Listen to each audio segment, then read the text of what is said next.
Hello Martin Sim Racing fans, and we're back with another video as we've been practicing all week for this weekend's Gran Turismo 7 World Series Round 4 event at Laguna Seca Raceway. We'll be in the old rusty Mustang Group 4 car that has no chance to win unless we drive like we're out of our minds. We need to be driving like an A driver, maybe an A+ driver, to beat these B drivers who are going to be in these Subarus and all these four-wheel drive cars, and you know the drill. The Nissan, such and such and such and such, and as long as we go, we're going to be behind with that Mustang. But can we get it done? I think we can get it done with your help. I need you to rip this lap apart, put it back together, get me in the 126s. I finally made it to the 127s, and I gotta get in those 126s to make myself, give me a good chance to win. Now come on guys, here we go. Let's get right into it. Right here's the race information. As you can see, it's Group 4 cars.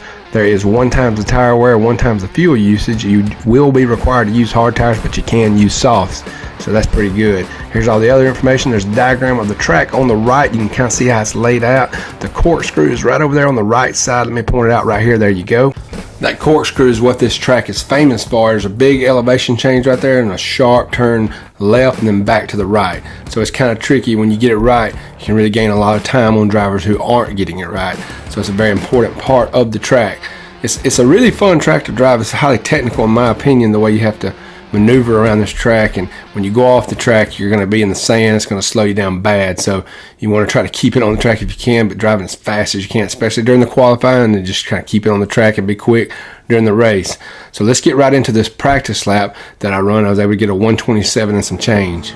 Alright, here we go, starting off the lap. I'm trying to come around this curve here, get to the outside. There's a double hairpin type turn here. Gonna stick. Didn't get close enough to the curbing right there. I had a lot of laps where I did much better on this section, so I know that I can get much faster than what I have put up here. But I want to turn in and get as close as I can to that sausage curb. Did pretty good right there. And you can gain a lot of time by just, if you can figure out how to just lift and not hit the brakes on that curve. I think there's time to gain right there. I'm hitting the brakes, but I'm seeing on the ghost of some of these better drivers, they're not even hitting the brakes. So that's just something I got to figure out. Definitely missed my apex bad on that one. So you can see there's definitely some time to gain from this lap, and this is my best lap so far. So I feel like with a little more practice tonight and maybe before the race tomorrow, I can get my time down even further.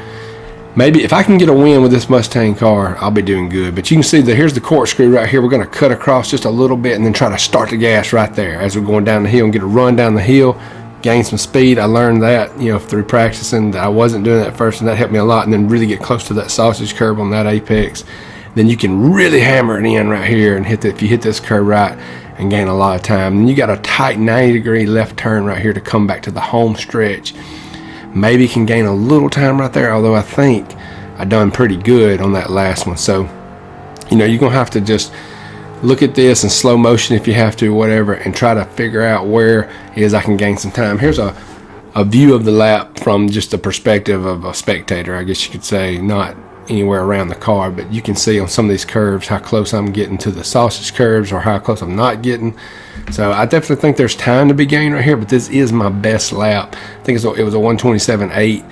So I think the number one Mustang time was a 126 something or 125, and it's not in the top 100 in the world. And we're going to look at that here in a minute, but that just shows you what's possible. Now, all the people around me on the ranking boards for practice right now, they seem to be A drivers, A+ drivers, and B drivers who are very close to being A drivers. So that's a good indication, but I got to get consistent. I'm hitting a lot of 128s.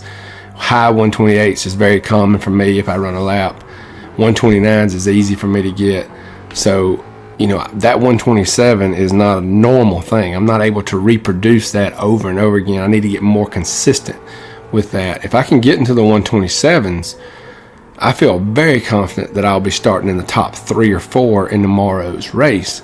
But if I stay in the 128s and in the 129s, I'll be middle of the pack. I won't have a shot probably at winning. That's just my gut feeling. I may be wrong, but that is kind of what I'm thinking right now. So let's take a look here at my time. You can see at the top, 127.857. The number one Mustang's a 125.668.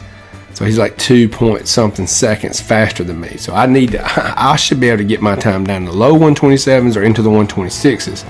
And you might say, well, Martin, you're not an A-plus driver. But look, that's what I'm trying to be. So at some point, I've got to put those kind of times up. If I want to be an A-plus driver, I got to figure out how to do it. And I need your help. I cannot do it by myself. I don't know enough to be able to do it by myself. So if you guys enjoyed this video, if you're looking forward to seeing how I do in the race tomorrow, please hit the subscribe button, hit the like button, and leave me a comment. Let me know where you think I can gain some ground on this lap. I appreciate it. Y'all have a good weekend. See you later.